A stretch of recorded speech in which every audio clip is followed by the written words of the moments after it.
Assalamualaikum warahmatullahi wabarakatuh. Alhamdulillahi rabbil alamin. Wassalatu wassalamu ala asyrafil anbiya'i wal mursalin wa nabiyyina wa habibina Muhammadin wa ala alihi washabbihi ajma'in wa man tabi'ahum bi ihsani ila yaumiddin.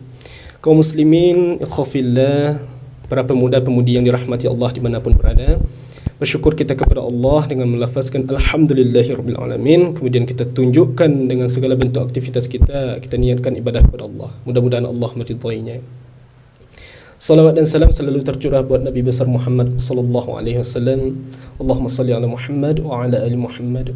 Beliau orang yang paling berjasa untuk kita semua. Beliaulah yang membawa fikrah yang sangat sempurna, yang tiada cacat di dalamnya sedikit pun, yaitu Islam yang hanif. Kaum muslimin, khafillah, para pemuda-pemudi generasi milenial yang dirahmati Allah di manapun berada, sebagai orang yang beriman, orang yang cerdas, kita wajib mencintai tanah air kita.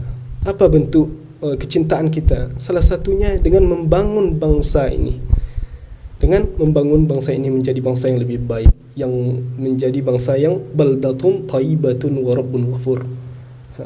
Bagaimana caranya kaum muslimin, generasi milenial yang dirahmati Allah?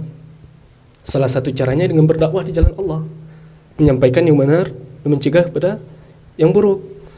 Seperti yang dijelaskan Allah dalam surah Al-Imran ayat 104. A'udzubillahi minasyaitonir rajim. Wal takum minkum ummatun yad'una ilal khair wa ya'muruna bil ma'ruf wa yanhauna 'anil munkar wa ulaika humul muflihun. Nah, kita lihat generasi milenial yang cerdas. Kita lihat, hendaklah sebagian di antara kalian menyeru kepada kebaikan, kata Allah, dan mencegah kepada kemungkaran. Mereka itulah orang-orang yang beruntung. Generasi milenial yang ingin beruntung, ya harus berdakwah sesuai ayat tadi.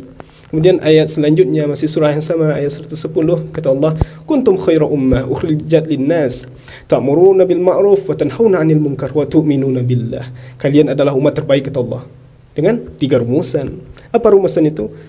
Menyeru kepada kebaikan, kemudian mencegah daripada kemungkaran, kemudian beriman kepada Allah. Tidak cukup dengan hanya beriman kepada Allah saja, kita harus berdakwah. Berdakwah ini tidak hanya sekedar seorang ustaz yang menceramah kepada jemaahnya. Tidak sesempit itu definisi dakwah ini, para generasi milenial yang dirahmati Allah. Sebagai guru kita bisa berdakwah kepada murid kita, sebagai dokter kita bisa berdakwah kepada pasien kita, sebagai pengusaha kita bisa berdakwah kepada karyawan kita, sampaikan yang baik, cegah yang buruk, dan lain sebagainya. Kita teringat kepada sebuah hadis Nabi, man ra'a minkum munkara, jika di antara kalian melihat kemungkaran, kata Nabi, falyughayyirhu biyadihi, cegah dengan tangan, kekuasaan. Fa illam yastati' bilisani, jika tidak sanggup dengan lisan, kita doakan, kita lihat kemungkaran, ya Allah, tunjukilah dia jalan yang benar. Kita doakan kepada Allah agar maksiat ini terhenti di negeri kita. Fa illam yastati' fa biqalbi, kalau tidak sanggup juga dengan hati, kita benci terhadap maksiat yang terjadi, terhadap kemungkaran yang terjadi yang kita lihat. Wa dzalika adhaful iman, itulah selemah-lemahnya iman. Kaum muslimin generasi milenial yang dirahmati Allah yang cerdas,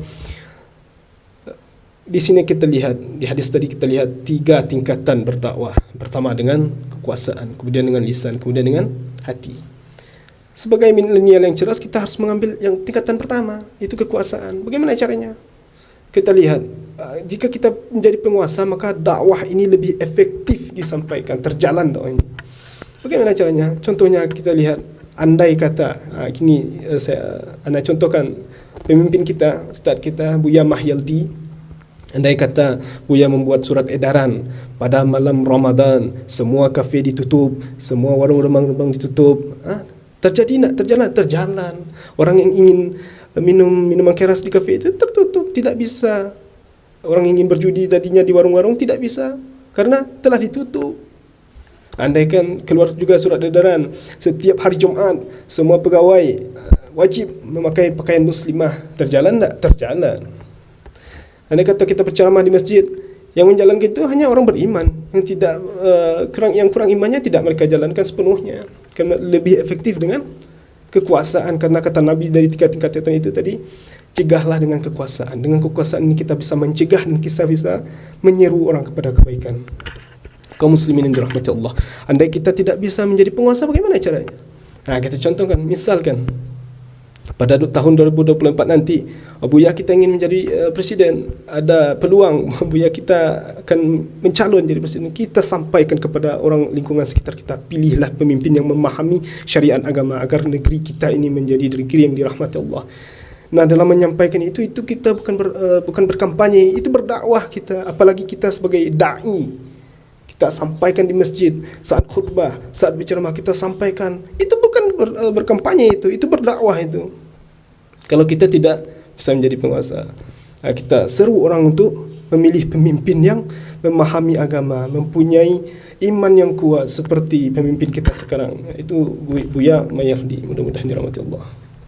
Kemudian para generasi milenial, kita sebagai generasi milenial itu, apalagi kita yang telah sekolah di pendidikan Islam selama sekian tahun atau mengikuti kajian atau pembinaan sekian tahun, dosa kita itu tidak berjudi, no khamar, tidak itu lagi. Kita tidak memperhatikan lingkungan, itulah dosa kita. Tidak berdakwah, itulah dosa kita. Kalau berjudi, no khamar, itu dosa-dosanya orang awam.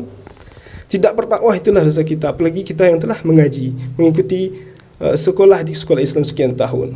Maka jadilah generasi milenial yang cerdas, yang mempunyai cara-cara yang baik, berfikir kreatif untuk menyampaikan dakwah, menegakkan agama Allah di negara ini, agar negara bangsa kita ini menjadi bangsa yang baldatun thayyibatun wa rabbun ghafur. Mudah-mudahan bermanfaat. Sekian. Assalamualaikum warahmatullahi wabarakatuh.